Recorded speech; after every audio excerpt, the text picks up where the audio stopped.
নমস্কার, আপনারা দেখছেন শেষের কবিতা সুন্দরবন ইউটিউব চ্যানেল। আজকে আমরা এই সাত সকালে আমাদের শেষের কবিতা পাঠকেন্দ্রে চতুর্থ semester minor West Bengal state ইউনিভার্সিটির ফিলোজফির একটি অন্যতম টপিকস নিয়ে আমরা আলোচনা করব আজকে আমাদের এই ক্লাসে। তো আমাদের সেই বিষয়টি হলো শাস্তি। শাস্তি সম্পর্কে আমাদের দর্শনে নানান মতবাদ প্রচলিত আছে, আর নানান মতবাদ প্রচলিত থাকার সত্ত্বেও আজকে আমরা তার মধ্যে একটি অন্যতম মতবাদ আমরা আজকে এখানে আলোচনা করব। আজকে আমাদের ক্লাসে যে মতবাদটি তোমাদের পরীক্ষায় আসে, সেই কারণে এই মতবাদটি আজকে আমরা আলোচনা করতে বদ্ধপরিকর হয়েছে বা প্রয়াস হয়েছে। তো আমরা প্রথমে বলে রাখি যে শাস্তির সম্পর্কে যে মতবাদ আজকে আমরা আলোচনা করব সেটি হলো প্রতিরোধমূলক মতবাদ। আর সেই প্রতিরোধমূলক মতবাদ আলোচনা করার পূর্বে আমরা প্রথমে জেনে নিই শাস্তি কি। শাস্তি হলো এমন একটি ব্যবস্থা যে ব্যবস্থার মধ্যে দিয়ে অপরাধীকে শারীরিক এবং মানসিকভাবে অক্ষম করে তোলা হয়।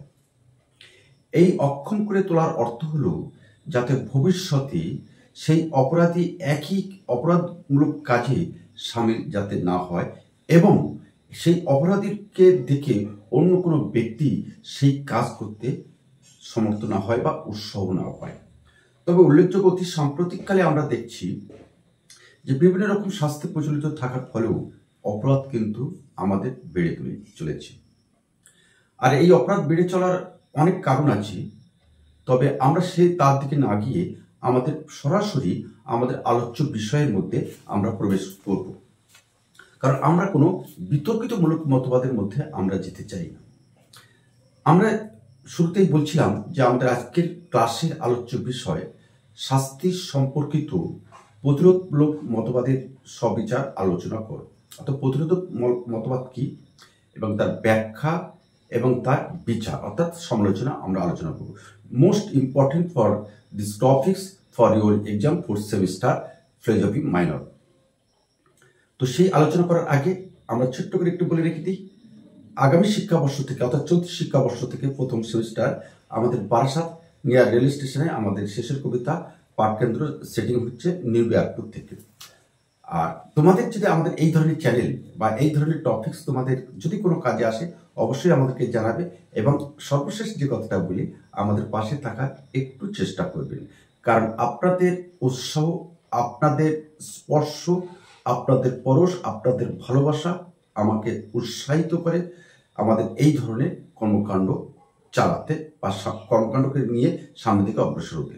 তো আলোচনা শুরুতেই আমরা বলে রাখি যে শাস্তির সম্পর্কিত প্রতিরোধমূলক মতবাদ হল শাস্তির এমন একটি ধারণা যেখানে শাস্তির মূল উদ্দেশ্য হল অপরাধীকে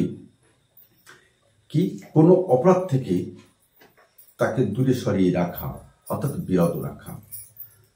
তবে এই প্রতিরোধমূলক মতবাদ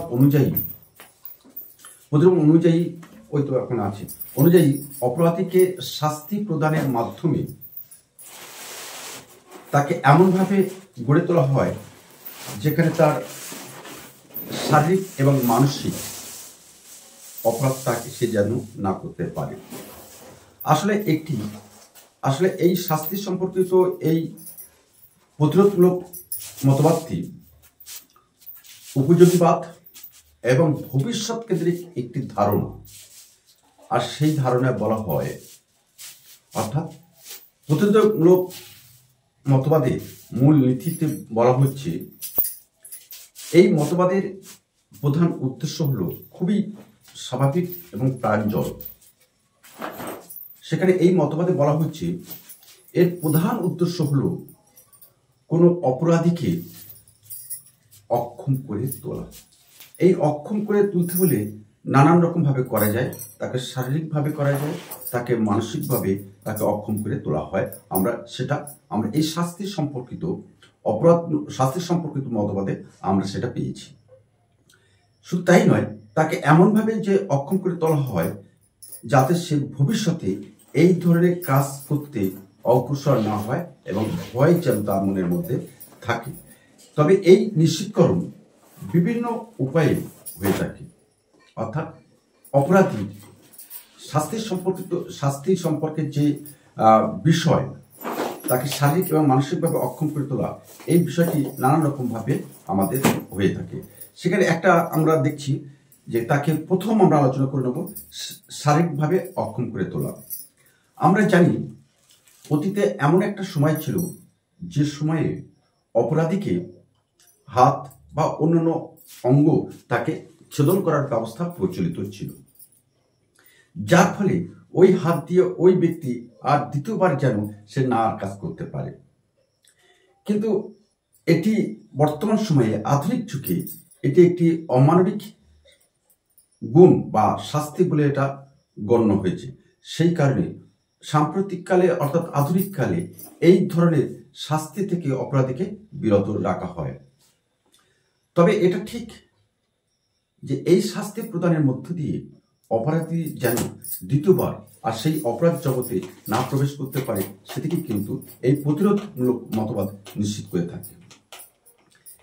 দ্বিতীয় যে শাস্তি প্রদানের ব্যবস্থা আছে সেটি হলো এই অপরাধীকে কারাগারে বন্দী রাখা। আমরা জানি কোনো ব্যক্তিকে অর্থাৎ কোনো অপরাধীকে যখন তাকে কারাগারে বা সংশোধনাগারে তাকে বন্দী করে রাখা হয়, তখন সেই ব্যক্তি পৃথিবীর সমস্ত মানুষের সম্পর্ক থেকে সে কিন্তু বিচ্ছিন্ন হয়ে পড়ে। জল, আলো, বাতাস, মানুষের সংস্পর্শ থেকে কিন্তু সে একটা ভিন্ন পরিবেশের মধ্যে থাকে। সেখানে তার অন্য কোনো চিন্তা করার কোনো খুব বেশি অবকাশ থাকে না, থাকার কথাও নয়। যার ফলে সমাজ থেকে বাইরে গিয়ে সেই ব্যক্তি আবার ফিরে এসে যাতে সেই কাজ না করতে পারে, তারই কিন্তু মূল শিক্ষা দেওয়া হয় সংশোধনাগারে। তবে এই যে বন্দি রাখা, এই বন্দি রাখাটা হলো একটি অস্থায়ী অক্ষমতার একটি উদাহরণ।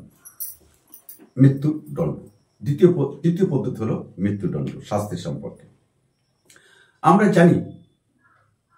আমরা ভালো করেই জানি এই মৃত্যুদণ্ড হলো অপরাধীকে একদম স্থায়ীভাবে অক্ষম করে তোলা। অর্থাৎ মৃত্যুদণ্ড কোনো অপরাধীকে যদি দেওয়া হয়, তারপরে সেই ব্যক্তির আর কিছু করা সম্ভব নয়।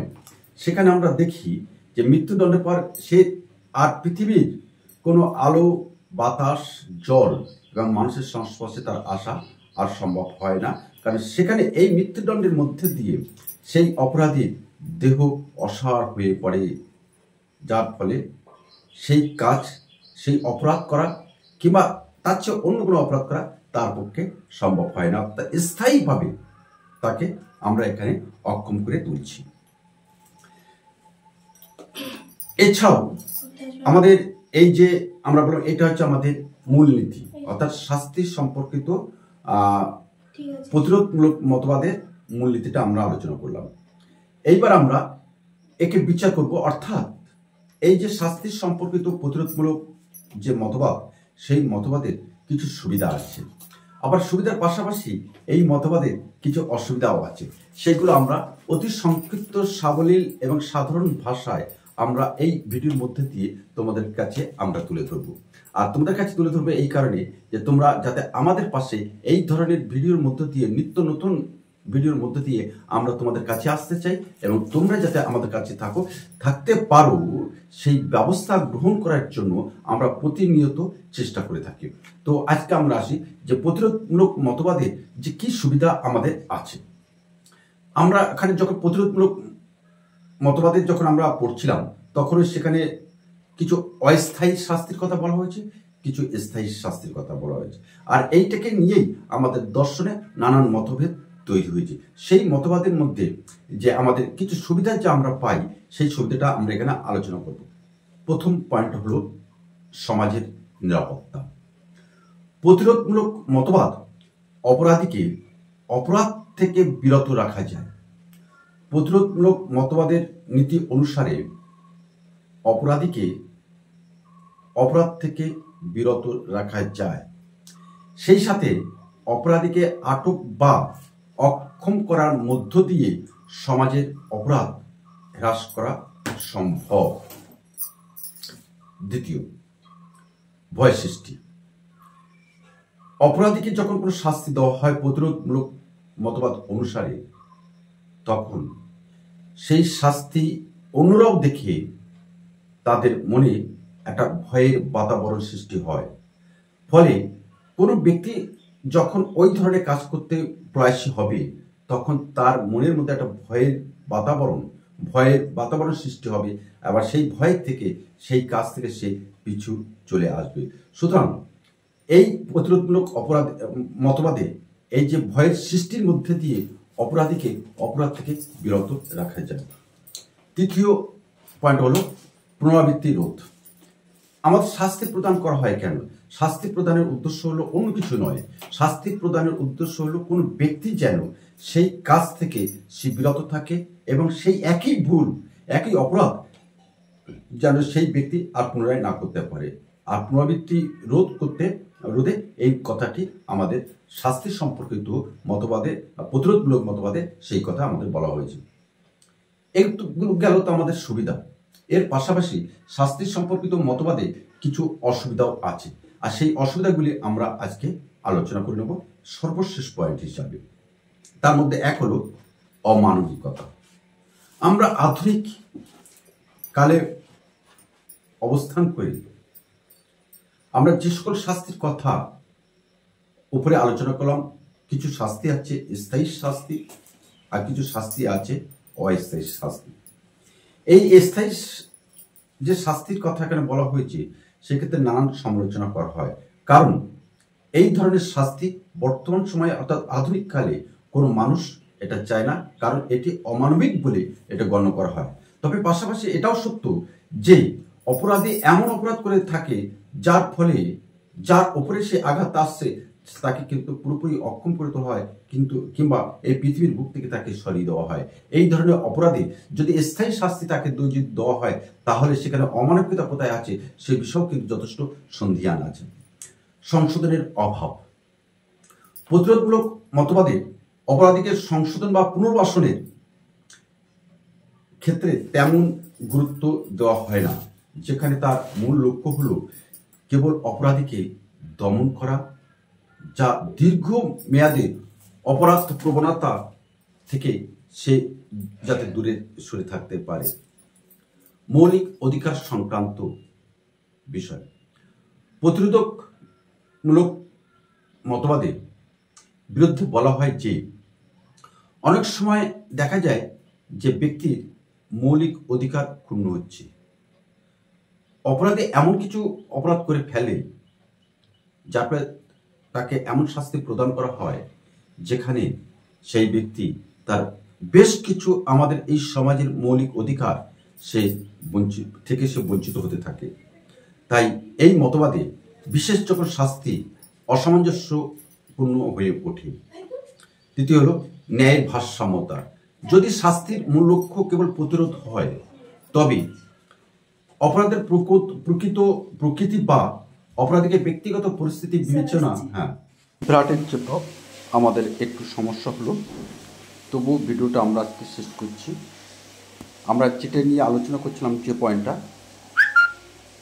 ন্যায়ের ভারসাম্যহীনতা। শাস্তি সম্পর্কে যে অসুবিধা সেখানে হলো ন্যায়ের ভারসাম্যতা।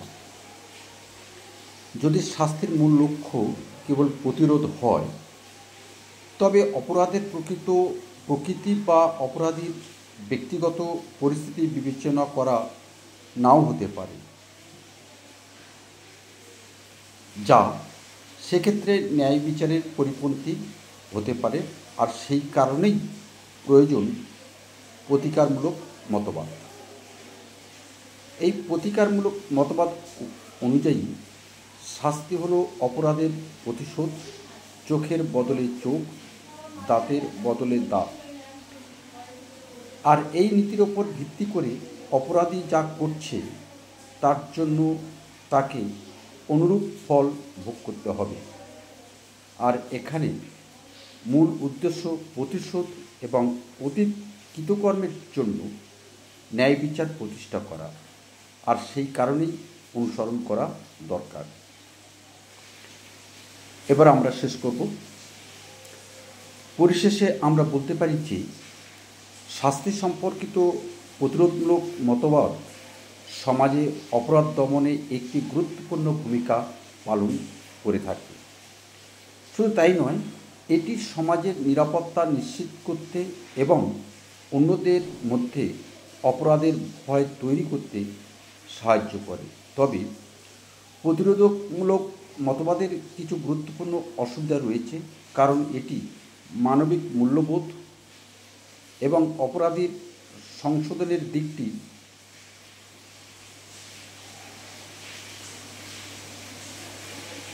উপেক্ষা করে। তবুও এটি একটি সুষম বিচার ব্যবস্থার জন্য প্রতিরোধমূলক, প্রতিকারমূলক এবং সংশোধনমূলক সব মতবাদেরই সমন্বিত প্রয়োগ প্রয়োজন, যেখানে শাস্তির উদ্দেশ্য হবে কেবল অপরাধ দমন নয়, বরং ন্যায় বিচার প্রতিষ্ঠা, অপরাধীর সংশোধন এবং সমাজের সার্বিক কল্যাণ সাধন। আমরা আমাদের এই নোটটি ডেসক্রিপশন বক্সে আমরা দিয়ে দেবো, তোমরা সেখান থেকে দেখে নিতে পারো। তবে most important question for 2025 examination 4th semester philosophy minor. তো আজ আমরা এখানে রাখি। আগামী কোনো এক সময়ে নিশ্চয়ই তোমার সাথে আমাদের আবার দেখা হবে ঠিক এরূপভাবে। ধন্যবাদ।